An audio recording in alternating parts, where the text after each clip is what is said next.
Hello. So, tingin lang tayo. Wait lang. Kasi we're at Makiling right now. Mga 400 to 500 meters above sea level. And let's just look at some understory vegetation. Kita natin maraming ferns. And one such fern is itong Stenoclena palustris, which we locally know as the Diliman fern. Actually, dito pinangalan ang district of Diliman in Quezon City. As you may know from UP Diliman and others. kasi yung kwento dyan ay when Diliman was still a very forested area, parang hindi naman sa overrun, pero super dami daw nitong Diliman ferns that they blocked out the canopy because these ferns do climb. Let's see kung may makita tayo. Wala tayong makita right now, pero marami yan. Wait, saan pa ba? Hindi, mga photos. And yeah. So yun. Fun fact, ano pa ba? Mayroon din tayong mahirap makita kasi their petioles have certain camouflage. Ito. Ay, sorry. Stab ko. So, ang mga Amorphophilus, when they grow, they just grow one leaf. So, this is one leaf. And it divides into three main veins. And they all divide into more leaflets. So, nagmumukha siyang parang maliit na puno. Pero isang leaf lang to. Like ito, hindi to woody. If you touch it, it's a herbaceous plant, we call it.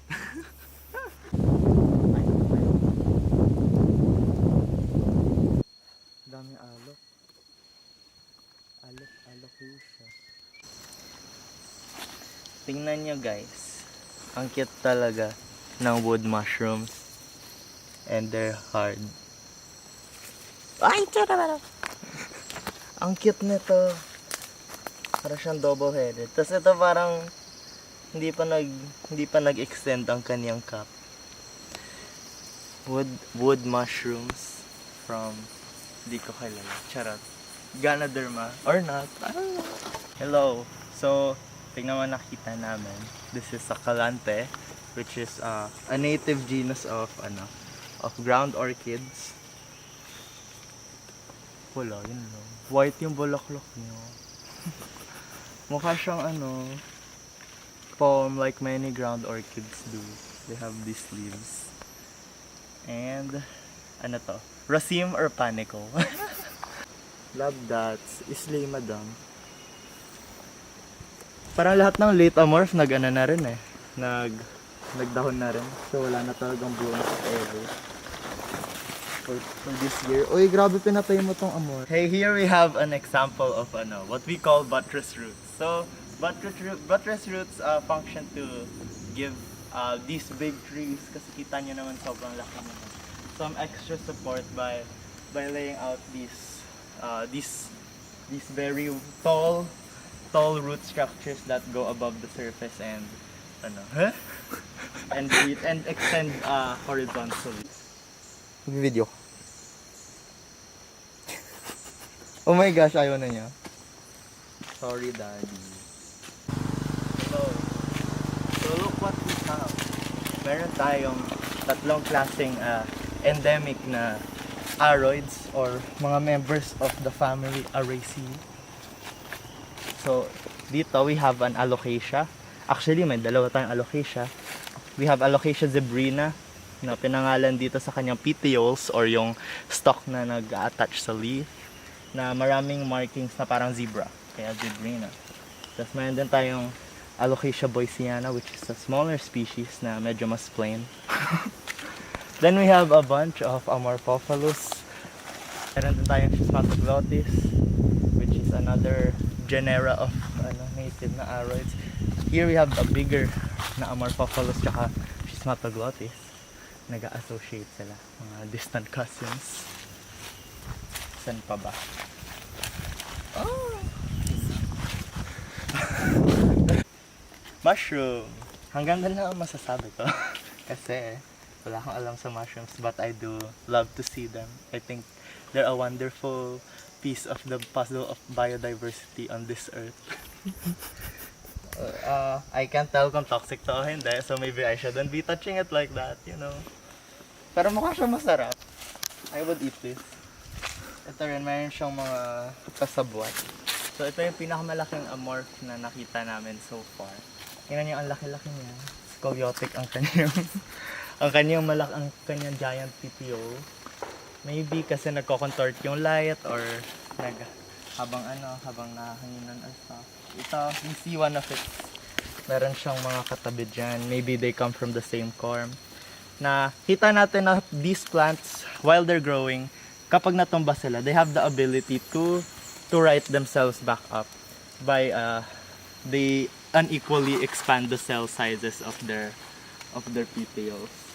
So they have control. It's called heliotropism, how they follow the sun. Okay. So here we have another aroid, Rhaphidophora cartelsiae, na na-observe natin sa kanyang growing pattern. Medyo nag-iiba siya. Here we can discuss the concept of ontogeny. So ontogeny is how an organism changes its form as it grows and matures. So here we see some juvenile shoots of Rhaphidophora cartelsiae. Tingin ka rin doon. With leaves that we call shingling leaf, as they press tightly onto the bark and overlap with each other. So this is the young form, and maybe it allows it to stay low profile while it's charot, di ko alam. Pero yun, that's the young form. Then we see the mature forms over here that are much bigger, and their leaves are divided, so kita mo naman na marami silang hiwa. And this form should help it in a different environment where it is higher up the trees, where it has more energy and more energy in the form of its roots. Ay, hindi. Like, para mas marami siyang, mas established siya as a plant, it has a greater network of where it gets its water from and stuff.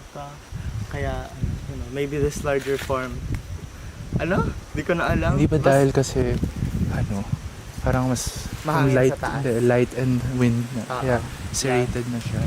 So, marami kasing aroids na with those kinds of divisions in their leaves. Some even have fenestrations or yung mga butas.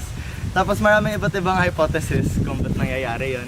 Ranging from yung wind, na kumari ang lakas-lakas ng hangin sa taas ng canopy when they're at their mature form. So, being divided might help them avoid the leaf tearing, parang inuunahan na.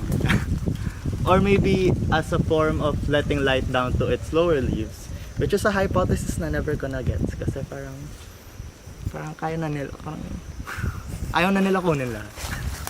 May Zebrina. Pinapasabi ng director ko. Pati may malusog na boy siya. Guys, gusto kong manghuli ng skunk, pero medyo nahihirapan ako. We see in this log, meron tayong mga rabbit footprint or dabal. Meron din tayong mga Selaginella. Tingnan mo. Magkamukha sila, pero they're very different. Kasi ang ito, mga true ferns na sila, mga pteridophytes na sila. Ay, tama naman. Mga monilo.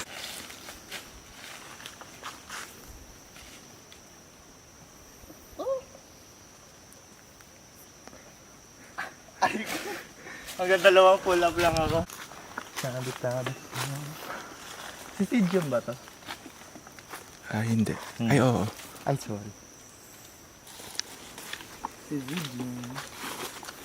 Ano pa? Ito, another amorph. Grabe, 1 amorph per square meter talaga dito. Ayun, may isa pa. This ginger. Ginger of some sort. Ito ang lami, malaki. Feel ko pag bumalik tayo ng blooming season dito, ang dami nilang kaya yun.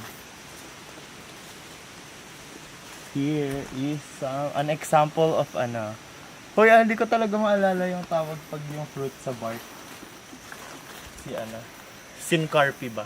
Hindi, no, that's Hindi, that's a term sa sa floral anatomy na yun. Hindi na. Pero something carpy. Ay, yak, basa. Mga figs. Ficus nota. Ficus nota pala. Wait a minute. Okay. Let's open it. Pangit daw lasa nito, pero you know. Oh! Ay, ito. Ito yung flesh niya. May rambutan. Like exactly. Well, finish. Finish.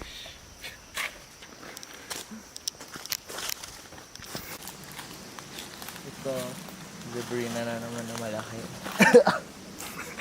Then Amor. Wala. Let's appreciate the beauty of this plant. Ay, ang dami sila Janela. Sila Janela.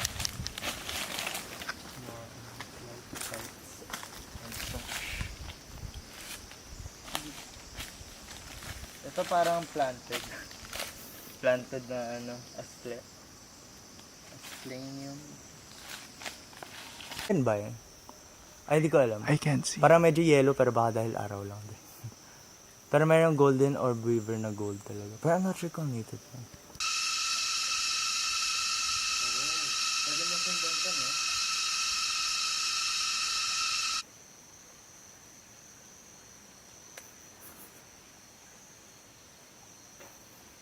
Hindi siya umaalis do.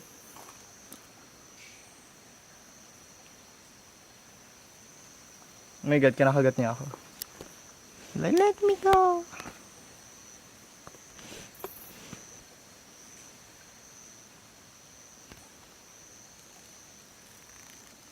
Here we see clumps ng Begonia nigritarum, which is a very common understory species siya of begonia. Endemic siya no. Tapos it grows on rocks as a lithophyte. So lithophyte. Little and fight. Like, Alam mo, smart yung premise ng research namin ng grade 11. Gamit kami ng sound recording apparatus para